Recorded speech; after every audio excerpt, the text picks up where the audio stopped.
Aldım iki yaralı kaderim kanalı. Dert çile çekmek sokakta sırtlara ekmek yok. Devreye gelen memurlar şok oluyor. Rap doluyor kalbimin odalarına. Zorlama beni emiri kış bulumu beynine tak. Bir kış fark etmez. Yer altında kimseyi affetmez. Çoluk çocuktan neslen savaşımız asla bitmez. Kendini bilmez isyankar neye fayda son pişmanlık. Pişmanlık besliyoruz biz kalmadı dostum ne de aklımda biri. Her şey üst üste gelmedi mi? Paralar dersleri vermedi mi? Derbeder ölmedi mi? Cevap verin o senin vatandaşın askerin. Askerin arkasına saklandım. Belki aslandım çünkü avlandım. Görüyorsun kanın akıyor koç sen de görüyorsun. Her şey üst üste gelmedi mi? Paralar dersleri vermedi mi?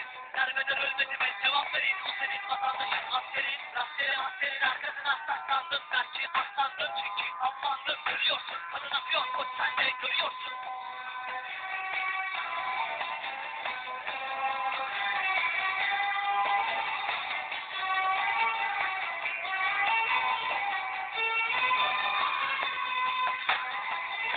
Kadar zor olmamalı. İsyan varım Allah'a değil.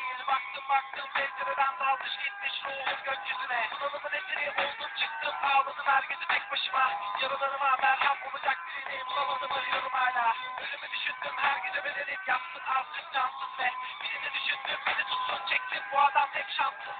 Biliyorum beni düşünen birileri var ebedi sabrım abartsın. Yaşıyorum her günümü kurusu gibi çok ciddi yalansız. Aman veremedim diyorum insanlar yapıyor hep rol. Benim gibi iyiler sayıyor yerinde kötüler kalıyor hep yok. İyi niyetime hep kendini verdim değişemez artık çok zor. Durumuna baktım kendine dikkat dostları tanımak çok zor. Yalancının mumu yandı söndü kızlar göremedi hep gördü. Yaşama sevincimi kaybettim ve tutkun kalmadı söndü. Çevreme kendime baktım inanamadım müşkül hayrete düştüm. Kaldım yine tek başıma bomboş dünya aynen hayata küstüm. Her şey üst üste gelmedi mi? Paralar dersleri vermedi mi? Derbeder ölmedi mi? Cevap verin o senin vatandaşın askerin. Askerin arkasına saklandım. Belki aslandım çünkü avlandım. Görüyorsun kanın akıyor koç sen de görüyorsun. Her şey üst üste gelmedi mi? Paralar dersleri vermedi mi? Derbeder ölmedi mi? Cevap verin o senin vatandaşın askerin. Askerin arkasına saklandım. Belki aslandım çünkü avlandım. Görüyorsun kanın akıyor koç sen de görüyorsun.